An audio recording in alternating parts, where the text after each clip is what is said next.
దాశరథి అగ్నిధారల్ని రుద్రవీణా తంత్రులుగా చేబూని కాలోజీ గొడవగా మారి దీన జన హృదయాంతర స్థిర విహారం ఎర్రని పెదవుల మీద తెల్లని నవ్వు సుందర దరహాస చంద్రికలు పూయించింది. దాని రూపానికి, దాని కోపానికి, దాని ప్రేమకు, దాని హాయికి సాటి రాగల ఉపమానమే లేదు. జాలువారే అమృత సోనలు, ఎర్రబారిన మందార మాలలు, మంచు తెరల పరదాలు, నిత్య నిర్మలమగు గగన సంధ్యా రాగాలు, అలౌకికానంద భావ తరంగ వీచికలు, స్వేచ్ఛాగాన గురి ప్రవాహాలు, మనసు దోచిన లోకమోహన మనోజ్ఞ మూర్తులు, నిత్య తేజోమయానంద స్వప్న పరిమళ సమీరాలు సాటిరావు, సరితూగలేవు. సాంప్రదాయ బాట నుండి చైతన్యపు క్రాంతి వైపు దాని పయనం నిరంతరం. అది నడిచే దారి పొడవున వదిలి వెళ్ళిన ఆనవాళ్లే, గతం గూళ్ళల్లో దాగిన చరిత్ర పిట్టలు. అది ప్రేమ సామ్రాజ్యాలు ఏలగల, ప్రణయ జుంజును మ్రోగించగల, కంటక కిరీట ధారణి చేసి దాస్య శృంఖరాలను తుత్తినీయలు చేయగలదు. దానిది రసహృదయం, దానిది కసినయనం. శృంగారమున తేలించి, హాస్యమున మురిపించి, కరుణతో కదిలించి, వీరంతో ఉత్సాహపరచి, రౌద్రమున జడిపించి, భయానకమున వణికించి, బీభత్సమున దూకించి, అద్భుతమున విస్మయపరచి, శాంతమున శమింపచేసి, నవరస మాధురులకు నిలయమైన బృందావని. వృత్తి, గుణం, రీతి, పాకములకు ఆలవాలమై రసజ్ఞులకు విందు చేయు అమృత మధుర మందాకిని. అది సుగుణ మాణిక్య దివ్యతేజో విరాజి అయిన తపస్వి. కుహుకుహర వాటికలను, చిగురాకుల సవ్వళ్లను, సప్త స్వరాల రాగ రంజునలను, మరుమల్లెల వర్షాలను, రసరాగ తరంగ మృదంగాలను, కాంచన మణిమాలలను, పుష్ప విలాసాలను స్మరణ మాత్రము చేత హృదిని వీణియ చేసి పలికించగల భవ్య సాధనం. అది అంతరంగ జగత్తును ఆవిష్కరించే అతిథి. దాని వస్తు సేకరణ, విహారాలకు, విజృంభణకు ఆకాశమే పరిధి. మట్టి వాసనలను ఆస్వాదిస్తూ అది అణువణువు నా కోటి కిరణ కాంతుల అరుణోదయాల ముగ్ధ మనోహరంగా ప్రవేశపెడుతుంది.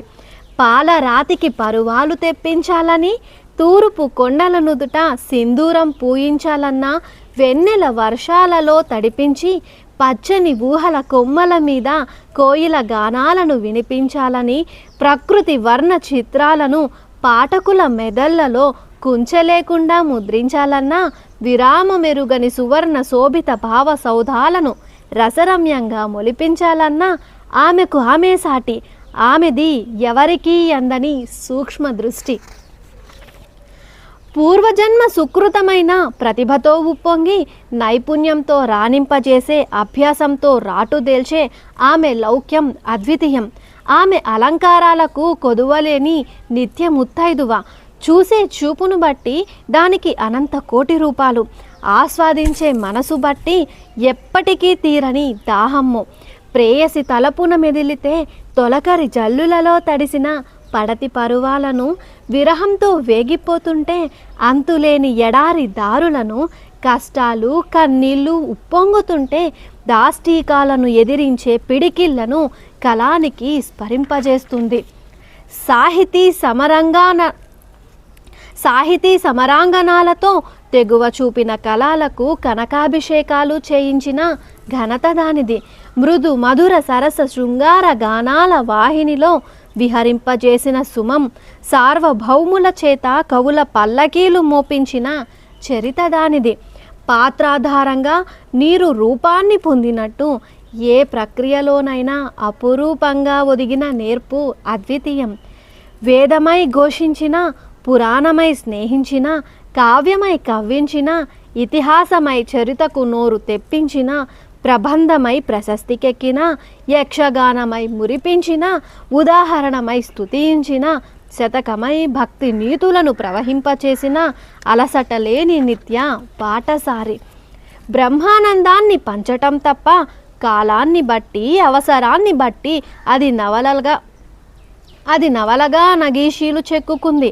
నాటకమై జీవితాన్ని ప్రతిఫలించింది. ప్రహసనమై పరిహాసాన్ని ప్రదర్శించింది. కథగా మొలిచి బ్రతుకుల్ని పూయించింది. స్వీయ చరిత్రను విడమర్చి చెప్పింది. గల్పికగా గుబాలించింది. జీవిత చరిత్రగా భావితరాలకు బాసటగా నిలిచింది. దీపస్తంభాలు నాటింది. యత్రా చరిత్రగా లోకపు అందాలను దర్శింపచేసింది. వ్యాసమై విచ్చుకొని విమర్శగా పరచుకొని ఖండ కావ్యమై పరిడవిల్లింది. కాల ప్రవాహంలో యుగానుసారం పరిణామాలను స్పందించి వాదాలుగా వాగ్ధాటిని ప్రదర్శించింది. ధోరణులుగా దిగ్దర్శనం చేయించింది.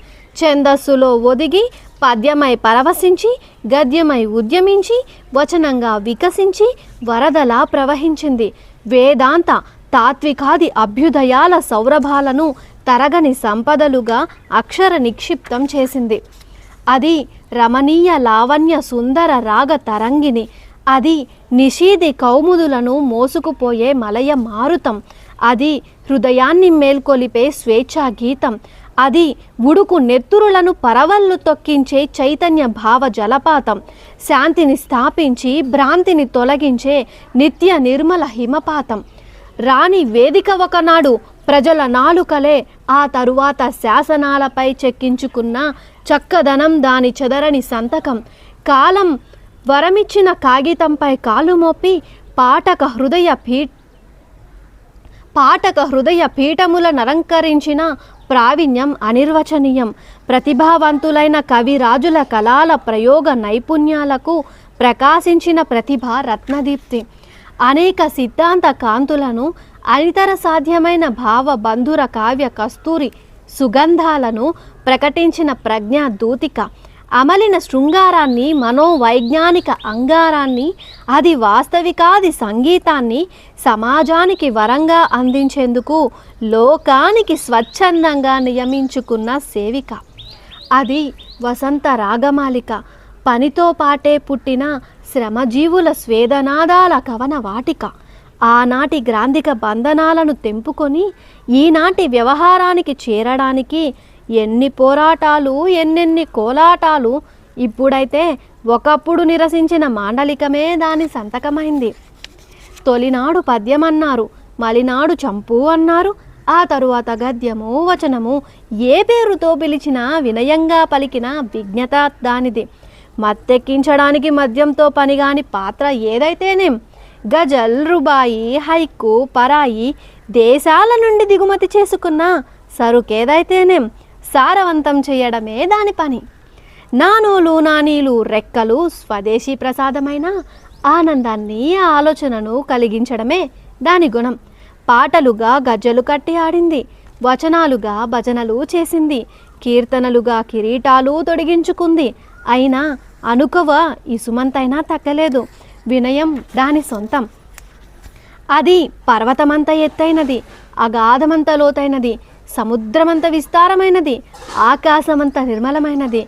దానికి అవధి లేదు, దానికి అంతం లేదు. సర్వమానవాళి సాధించుకున్న అనిర్వచనీయమైన నవ్య భాష, దివ్య ఘోష. మానవతను ఎదకు చేర్చే జగీష. అది శక్తి, అది రక్తి, అది భక్తి, సకల జనులకు విముక్తి. అది చెప్పలేని సౌందర్యము, ముడి విప్పలేని సౌభాగ్యము. అది దీనుల యద సౌహార్దము, జనజీవన సంగీతము. అది సారస్వత సంప్రాప్తము. అది సమ్మోహన సందీప్తము. అది శాంతి మార్గ సందేశము. అది అనలతల్పం. అది అమర శిల్పం.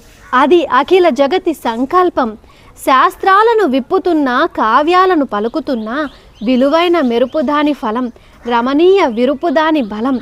దాని గొంతు నుండి జాలువారిన వర్ణనలు ఒకటా రెండా? జలపాతాల హొయలు, రెక్కలు విప్పిన తూనీగలు, మావి చిగురు మెరుపులు, ఉగాది ఉషస్సులు, నవ్వుల సొబగులు, అపర స్వర్గాలు, నక్షత్ర మండలాలు, అలకాపురుల అప్సరసల కురులు, ఋతువులు, క్రతువులు, కమ్మని కలలు, తెలియని వలలు, తేనె జల్లులు, వాన విల్లులు, వెలుగు జగతి సూత్రాలు, ప్రగతిరథ చక్రాలు, వాదాలు, నాదాలు, దేహాలు, దాహాలు, సకల సృష్టి రహస్యాలు. నిత్య నూతన శబ్ద ప్రయోగ మాధురులతో విభిన్న వస్తువులతో ప్రతి ఉదయాన్ని పరిమళభరితం చేయడం దాని దినచర్య. శబ్దాలంకారాలతో శోభాయమానంగా మనస్సును ఆనంద పారవస్యం చేయడం దాని సౌశీల్యం. రహస్యాలను బతలు కొట్టి రాజకీయాలను నిగ్గదీసే అసలు సిసలు ప్రతిపక్షానికి పెన్నిధి, ప్రజాపక్షానికి సాటిలేని సారథి. ఎవరి హక్కు వారికి తెలుసుకొని అంధకారాన్ని ప్రశ్నల కొడవళ్లతో చెలిగి ఎన్ని మార్లు మోసపోయినా మరోసారి మోసపోవడానికి సన్నద్ధమయ్యే అమాయక జీవుల గొంతుకలలో చైతన్యమై మొలిచి ఆశలకు, ఆకలికి, పేదరికానికి తాకట్టు పెట్టే బలహీనతల్ని కడిలి ఆలోచనామృతాన్ని పంచిస్తున్న నవమోహిని. అభినవ రాహు కేతువులలో సుగుల్ని కనిపెట్టి ఆనందానుబంధాలకు చొక్కాలు కుట్టించి సమాజానికి భావనా బలాన్ని, సాహిత్య పుటాన్నిక్కుగా అందిస్తుంది. మాటల గారడీలు మర్మాలు తెలిపి చేతల దొల్లతనాన్ని ఎండగట్టి ప్రగల్భాల నాలుకలు కోసే అదొక పదంచుల ఖడ్గం. సకల జనుల ఆకాంక్షల్ని నీటి మూటలు చేసే ఏలికల దాష్టీకాలు లేనిది నిజమైన నిసర్గ స్వర్గం. ఒక్కసారి తలుచుకుంటే చాలు పచ్చులు పొదిగిన కంఠాహారమై ఓదార్పునిస్తుంది.